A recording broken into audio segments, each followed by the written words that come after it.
அனைவருக்கும் வணக்கம். நான் நந்தி ரமேஷ் பேசுறேன். அடுத்த வருடம் 2026 1/10/19 இந்த தேதிகள்ல பிறந்தவங்களுக்கு என்ன மாதிரியான வாய்ப்புகள் இருக்கு, என்ன மாதிரியான பிளெஸிங்ஸ் இந்த யூனிவர்ஸ் தராங்க அப்படின்னு சொல்லி நம்ம பார்த்து தெரிஞ்சுக்கலாம்.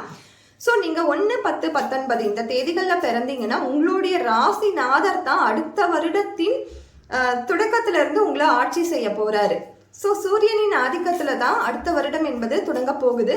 ஸோ இதில் உங்களுக்கு ஒரு நல்ல விஷயம் என்னென்னா, உங்கள் ராசிநாதர் உங்களை கைட் பண்ணுவார், உங்களுக்கான வாய்ப்புகளை கொடுப்பாங்க, உங்களுக்கு ஆளுமை திறனை இன்னும் பெட்டராக்குவாங்க, டிசிஷன் மேக்கிங்கை இன்னும் பெட்டராக்குவாங்க. இதெல்லாமே உங்களுடைய ராசி கட்டத்தில் சூரியன் நல்ல நிலையில் இருந்துச்சுன்னா கட்டாயம் பாசிட்டிவாக நடக்கும். சூரியன் நல்ல நிலையில் இல்லாத போது கொஞ்சம் அப்ஸ் அண்ட் டவுன்ஸ் வந்து போகும். இமோஷனல் வைஸும் அக்ரெசிவ்லியும் ஈகோலியும் நீங்கள் கொஞ்சம் கவனமாக இருக்கணும். வேலையில் முதல்ல கவனமாக இருக்கணும். ஸோ இது வந்து ஜென்ரல் ரீடிங் தான். இதை பார்த்துட்டு இருக்கும்பொழுது உங்களுடைய தந்தையோட சொத்துக்கள்ல பிரச்சனை இருக்கு அப்படின்னீங்கன்னா அடுத்த வருடத்தை நீங்கள் கரெக்டாக பயன்படுத்திக்கோங்க. கட்டாயம் உங்களுடைய தந்தை கிட்ட இருந்து வர வேண்டிய சொத்துக்கள் உங்களுக்கு கிடைக்கும். ஏன்னா சூரியனின் ஆதிக்கத்தோட உங்களுடைய ராசிநாதரோட ஆதிக்கமும் நிறைஞ்ச ஒரு வருடமா இருக்க போகுது. ஸோ இந்த உறவுல நல்ல மேம்பாடை நீங்க பார்க்கலாம், உங்களுடைய சொத்துக்கள்ல நல்ல மேம்பாடை பார்க்கலாம். எங்க அப்பா கிட்ட எந்த சொத்துமே இல்லை அப்படின்னீங்கன்னா கட்டாயம் நீங்களே சொத்துக்களை உருவாக்கலாம். அதற்கான வாய்ப்புகளை இந்த யூனிவர்ஸ் கொடுப்பாங்க. ஸோ முதல்ல விநாயகரோட அருளோட இந்த வருடத்தை நம்ம தொடங்கலாம். விநாயகர் வந்து அழகான ரூபத்துல உங்களுக்கு காட்சி அளிச்சிருக்காரு. அவர் கொடுக்கக்கூடிய பிளஸிங் என்னன்னா சரண்டரிங். அடுத்த வருடம் இந்த பர்டிகுலர் சரண்டரிங் அப்படின்ற விஷயத்த மறந்துடாதீங்க. உங்களுடைய தாட்ஸை பேலன்சிங்கா வச்சுக்கோங்க. இமோஷனலாகவும் சரி, முடிவெடுக்கிற வேண்டிய சூழ்நிலையில கரெக்டான முடிவுகளை எடுக்கிறதுக்கான டைம் எடுத்து அந்த சரண்டரிங் கொடுத்துட்டு அதுக்கப்புறமா நீங்க முடிவுகளை எடுங்க. எது இருந்தாலும் கடவுள் பார்த்துப்பாருன்ற அந்த நம்பிக்கையோட முடிவுகளை எடுங்க. டக்குன்னு முடிவுகளை எடுக்காதீங்க. இம்மீடியட்டா ஆக்ஷன்ல இறங்காதீங்க. அதெல்லாமே நீங்க பண்ணிட்டு இருக்க விஷயம் இப்ப வரைக்குமே. இம்மீடியட்டா ஆக்ஷன்ல இறங்குறது, இம்மீடியட்டா டிசிஷன் எடுக்கிறது, பட்டுன்னு எல்லாத்தையும் பண்றது கொஞ்சம் ஸ்லோ டவுன் பண்ணுங்க. ஏன்னா உங்க ராசிநாதர் வந்து ஏற்கனவே உங்களை ரொம்ப ஆதிக்கத்துல தான் வச்சிட்டு இருக்காரு. அவரோட வருடமாவும் வருது. ஸோ ரெண்டுமே சேர்ந்து நிறைய நெகட்டிவான இம்பாக்ட்ஸையும் உங்களுக்கு கொடுக்கும். ஸோ எப்பயுமே காமா இருக்க கத்துக்கோங்க. ஃபயர் எனர்ஜி தான், நீங்க ஃபயர் எலமெண்ட் தான். பட் அந்த காம்னஸ் இந்த வருடம் உங்களுக்கு தேவைப்படுது. அதனால தான் விநாயகர் உங்களுக்கு சரண்டரிங் அப்படின்ற அந்த பொறுமையா இருக்கிற அந்த விஷயத்த முதல்ல கொடுத்துருக்காரு. அடுத்ததா நம்ம கரியர் அண்ட் மணி, உங்களுடைய வேலை வாய்ப்பும் உங்களுடைய பண சூழ்நிலையிலையும் எந்த மாதிரி முன்னேற்றம் இருக்கோ அப்படின்னு நம்ம பார்த்து தெரிஞ்சுக்கலாம். 1/10/19 பிறந்தவங்களுக்கு அடுத்த வருடம் நீங்க பண்ண வேண்டிய விஷயம் என்ன, நீங்க தவிர்க்க வேண்டிய விஷயம் என்ன அப்படின்னு நம்ம இந்த கரியர் அண்ட் ஃபினான்ஸ்ல பார்த்துடலாம். ஸோ அடுத்த வருடத்திற்காக உங்களுக்கு யூனிவர்ஸ் கொடுக்கக்கூடிய கார்ட்ஸ் என்ன அப்படின்னு பார்க்கலாம். ஸோ அடுத்த வருடத்திற்காக உங்களுக்கு யூனிவர்ஸ் கொடுத்துருக்க வாய்ப்பு என்னன்னா ஸ்மார்ட் ஒர்க். நீங்கள் ரொம்ப வந்து உங்களுடைய லாஜிக்கல் திங்கிங்கில் இருப்பீங்க, லாஜிக்காக எல்லாத்தையும் யோசிப்பீங்க.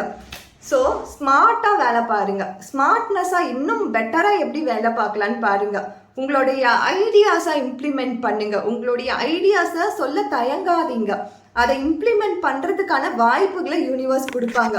உங்களோட இன்வெஸ்ட்மெண்ட்ல கவனம் தேவை. சரியான இடத்துல இன்வெஸ்ட்மெண்ட் பண்ணுங்க. ஒரு இன்வெஸ்ட்மெண்ட் நீங்க பண்றீங்கன்னா கட்டாயம் அந்த இன்வெஸ்ட்மெண்ட்டு ஒரு பெரிய அமௌண்ட் நான் பண்ண போறேன் அப்படின்னும் பொழுது 1க்கு 100 வாட்டி யோசனை பண்ணுங்க. 1க்கு 100 வாட்டி விசாரிச்சு அந்த இன்வெஸ்ட்மெண்ட்டை பண்ணுங்க. நான் இது வரைக்கும் இன்வெஸ்ட்மெண்ட்டுக்குன்னு ஒரு எதுவுமே ஸ்டார்ட் பண்ணதே இல்லைன்னா கட்டாயம் 26 இந்த வருடத்தை இன்வெஸ்ட்மெண்ட்டுக்கான வருடமாக நீங்கள் எடுத்துக்கோங்க. உங்களுடைய ஃபினான்ஷியல் அண்ட் கரியருக்கு யூனிவர்ஸ் கொடுக்கக்கூடிய ஒரு பெரிய சைனாக நான் இதை பார்க்குறேன். உங்களுடைய ஃப்யூச்சருக்கு கொடுக்கக்கூடிய ஒரு பெரிய சைனாக இதை பார்க்குறேன் நான். ஸோ இன்வெஸ்ட்மெண்ட் அப்படின்ற ஒரு விஷயம் கட்டாயம் உங்களுக்கு தேவைப்படுது. அது இன்சூரன்ஸாக இருக்கலாம், ஆர் உங்கள் ஒரு பொருளாக கூட இருக்கலாம். ஃபஸ்ட்டு எனக்கு மனசில் தோணுது இன்சூரன்ஸ் தான். நிறைய பேர் கம்பெனிஸில் ஐடிஸில் வேலை செய்கிறவங்களுக்குலாம் இன்சூரன்ஸ் அவங்களே கொடுத்துட்றாங்க. ஆனால் இன்சூரன்ஸ் இல்லாத கம்பெனிஸும் இன்னும் நிறைய பேர் இருக்க தான் செய்கிறாங்க, வேலை பார்த்துட்டு தான் இருக்காங்க. ஆனால் இன்சூரன்ஸ்னும் பொழுது இப்போ நிறைய பெரிய அமௌண்ட்டில் தான் இன்சூரன்ஸ் வருது. கொஞ்சம் மேக்ஸிமமாக இருக்கக்கூடிய அமௌண்ட்டில் இன்சூரன்ஸ் போடுறது அதையும் ஒரு இன்வெஸ்ட்மெண்ட்டாக பாருங்கள். அது உங்களுக்கு கட்டாயம் தேவைப்படும். ஸோ யூனிவர்ஸ் கொடுக்கக்கூடிய சைன் இதுதான். அதே மாதிரி அடுத்ததாக தேர்டாக செட்டிலிங். எல்லாமே நல்லதாகவே நடக்கும். நீங்கள் எடுக்கக்கூடிய சூஸ் பண்ணக்கூடிய பாத்தை மட்டும் கரெக்டாக சூஸ் பண்ணிக்கோங்க. நம்ம இந்த சின்ன வயசில் படிச்சிருப்போம் இல்லையா? ஸோ இந்த 2 வழியில் எந்த வழியை நான் சூஸ் பண்ணுறது, த ஃபாரஸ்ட் அப்படின்னு சொல்லி ஒரு போயமில், அதை நீங்கள் மனசில் வச்சுக்கோங்க. எந்த வழியை சூஸ் பண்ணால் எனக்கு கரெக்டாக இருக்கும், பெட்டராக இருக்கும். நான் ஃபஸ்ட்டு சொன்ன மாதிரி தான், டைம் எடுத்து எல்லா முடிவுகளையும் எடுங்க. நீங்கள் உங்களுடைய எனர்ஜி எப்படி இருக்கும்னா ஃபாஸ்ட்டாக ஆக்ட் பண்ணுற எனர்ஜியாக தான் இருக்கும். கொஞ்சம் ஸ்லோ டவுன் பண்ணுங்க. கொஞ்சம் ஸ்லோ டவுன் பண்ணி உங்களுடைய எண்ணத்தை செட்டில் பண்ணிவிட்டு ஒரு முடிவுகளை எடுங்க.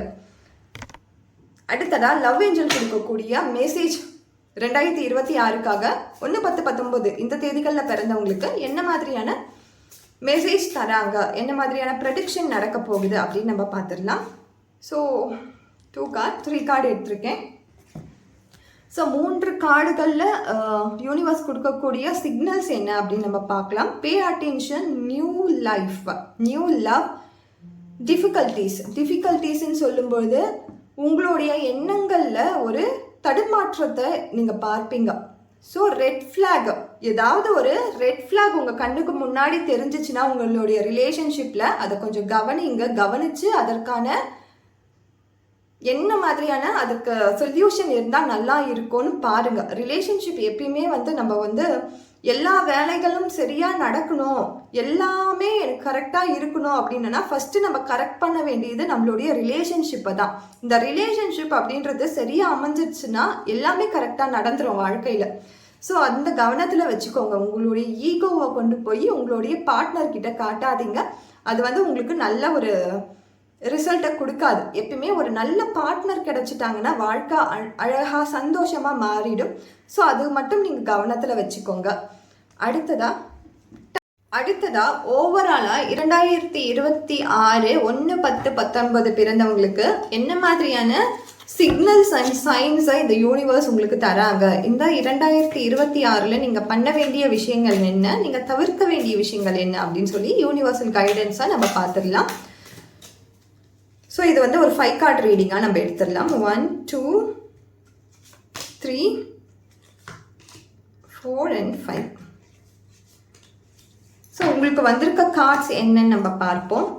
ஸோ அடுத்த வருடம் என்பது உங்களுக்கு ஒரு நல்ல ஒரு கிரவுண்டடான ஒரு வருடமாக இருக்கணும். 4 ஆஃப் பென்டக்கல்ஸ் சொல்லும்பொழுது ஃபஸ்ட்டு உங்களுக்கு சொல்ல வேண்டிய ஒரு விஷயமே, நீங்கள் பணத்தை கொஞ்சம் பார்த்து செலவழிங்க. பணத்தை இன்னும் கவனமாக செலவழிங்க. பணத்தை இன்னும் கவனமாக மற்றவங்களுக்கு கொடுக்கும் பொழுதும் சரி, ஒரு பாரோவிங்காக நீங்கள் கொடுக்குறீங்கன்னும் பொழுதும் கட்டாயம் கவனத்தோட செயல்படுறது பண விஷயங்கள்ல நல்லது. அடுத்ததா இமோஷனல்ஸ், உங்களுடைய இமோஷன் என்பது ரொம்ப ஹாப்பியாக இருக்க போகுது. லவ்வர்ஸ் கார்டே உங்களுக்கு வந்திருக்கு. ஸோ யாரெல்லாம் இந்த வருடம் ரொம்ப சஃபரில் இருந்தீங்களோ, ஒரு மன உளைச்சலில் இருந்தீங்களோ, கருத்து வேறுபாடுகளில் இருந்தீங்களோ, இதெல்லாம் போன வருடத்தோட தாக்கத்தில் கற்றுக்கிட்ட பாடங்களை வச்சு இந்த வருடங்களில் இருக்கக்கூடிய விஷயங்களை பாருங்கள். லேர்னிங் இருக்கணும். உங்களுடைய வாய்ப்புகளை யூனிவர்ஸ் கொடுக்கும். நீங்கள் 2 பேரும் செப்பரேஷனில் இருக்கீங்க, காதல்ல ஏதோ ஒரு தோல்வியில் இருக்கீங்கன்னும் பொழுது யூனிவர்ஸ் உங்களை கப்ஸை ஃபில் பண்ணும். ஆனால் முன்னாடி பண்ண அந்த தப்பையே திரும்பி பண்ணிகிட்டே இருந்தீங்கன்னா அது யூனிவர்ஸும் சரி, எந்த ஒரு பிளானட்டுமே அதுக்கு பொறுப்பாகாது. நீங்கள் தான் அதை பண்ணுறீங்க, உங்களுடைய கான்ஷியஸில் தான் பண்ணுறீங்க. நீங்கள் தான் அந்த இமோஷன்ஸை கட்டுப்படுத்த முடியாமல் வெளிக்காட்டுறீங்க. ஸோ அதுக்கான விஷயங்களை நீங்கள் தான் கவனிக்கணும். அடுத்ததாக நம்மளுக்கு கிடைக்கக்கூடியது King of Pentacles. So King of Pentacles சொல்லும்பொழுது உங்களோட ஹெரிட்டேஜாக வந்த விஷயங்கள், உங்களுடைய ட்ரெடிஷ்னலில் வந்த விஷயங்கள், உங்களுடைய அப்பா கிட்ட இருந்து கொண்டு வந்த அந்த சொத்துக்களாக இருக்கட்டும், ட்ரெடிஷ்னல் வேல்யூஸாக இருக்கட்டும், இதெல்லாம் கொஞ்சம் உங்களுக்கு வரக்கூடிய வாய்ப்புகள் இருக்குது. ஸோ இதெல்லாமே நீங்கள் கொஞ்சம் ரெஸ்பான்சிபிலிட்டியோடு இதெல்லாம் பார்த்துக்கணும். ஸோ இதெல்லாமே நீங்கள் கவனத்தில் வச்சுக்கோங்க. அடுத்ததாக 7 ஆஃப் ஸ்வாட்ஸ். 7 ஆஃப் ஸ்வாட்ஸ்ன்னு சொல்லும்பொழுது அது நான் முன்னாடியே சொன்னது தான், பண விஷயங்களில் இன்வெஸ்ட்மெண்ட்டில் நீங்கள் கொஞ்சம் கவனமாக இருங்க. யாரையும் நம்பி இன்வெஸ்ட்மெண்ட்டில் உங்களுடைய பணத்தை போடுறதுக்கு முன்னாடி 1க்கு 10 வாட்டி இல்லை 100 வாட்டி கவனத்தோடு இருங்க. பெரிய வாய்ப்புகள் வரும்னு சொல்லிட்டு இந்த MLM மாதிரிலாம், நெட்வொர்க்கிங் மாதிரிலாம் வருவாங்க. பட் அதெல்லாம் நம்பாதீங்க. அதில் வந்து உங்களுக்கு பெரிய ரிசல்ட்டே கிடைக்காது, பெரிய ஏமாற்றம் தான் கிடைக்கும். அடுத்ததாக ஒரு கிளியரன்ஸ் கார்டு எடுத்துடலாம். கிளியரன்ஸ் கார்டில் பார்த்தீங்கன்னா நம்மளுக்கு வந்திருக்க விஷயம் என்ன அப்படின்னு நம்ம பார்த்தோன்னா, ஸோ 9 ஆஃப் ஸ்வார்ட்ஸு தலைகீழ இருக்குது. ஸோ 9 ஆஃப் ஸ்வார்ட்ஸ்ன்னு சொல்லும்போது ஒரு செக்யூரிட்டி, ஒரு செக்யூர்டான ஒரு ஃபீலிங் உங்களுக்கு இது வரைக்கும் இருந்திருக்கும் ஏதோ ஒரு விஷயத்தில்.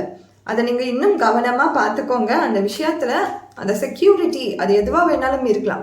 வீட்டோட செக்யூரிட்டியாக இருக்கலாம், இமோஷனல் செக்யூரிட்டியாக இருக்கலாம், ரிலேஷன்ஷிப் செக்யூரிட்டியாக இருக்கலாம். ஏதோ ஒரு விஷயத்தில் இன்னும் கவனமாக இருங்க. யூனிவர்ஸ் கொடுக்கக்கூடிய வார்னிங் இதுவாக தான் இருக்குது. ஸோ இந்த வருடம் 2025 எந்த மாதிரி வேணாலும் முடிஞ்சிருக்கட்டும், என்ன தோல்விகள் வேணாலும் பார்த்துருக்கலாம். ஒரே வருடம் மாதிரி எல்லா வருடங்களும் அமையாது. வரப்போகிற வருடம் என்பதை இன்னும் சிறப்பாக அமைக்கிறதுக்கான வாய்ப்புகளை யூனிவர்ஸ் கொடுத்துருக்காங்க. அதை நம்ம அப்படியே டேப் பண்ணி ஹாப்பியாக இந்த வருஷத்தை லீட் பண்ணலாம். நம்மளுடைய வைப்ரேஷன் என்பது எந்த அளவுக்கு ஹாப்பியாக நம்ம வச்சுக்கிறோமோ அதே அளவுக்கு தான் நம்மளுடைய லைஃப்பில் இருக்கக்கூடிய விஷயங்களும் நடக்கும். ஸோ இந்த வருடம் மாதிரியே தான் அடுத்த வருடமாக இருக்கணும்னு நினைக்காதீங்க. வரத்தை அப்படியே நம்ம ஹாப்பியாக எடுத்துக்கிட்டு அதற்கான சொல்யூஷன்ஸை மட்டும் பார்க்கலாம்.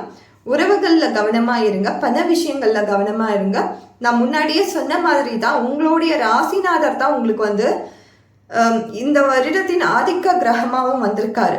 ஸோ உடல் ரீதியாகவும் இந்த மைக்ரைன்ஸு, தலைவலி, ஹார்ட் முக்கியமாக இதயம். ஸோ சூடான பொருட்கள் சாப்பிட்றதோ, சூடாக இருக்கக்கூடிய உணவுகள் எடுத்துக்கிறதோ, இடங்களுக்கு போகிறதோ இதெல்லாம் கொஞ்சம் மாட்ரேட்டாக வச்சுக்கோங்க. தேங்க்யூ.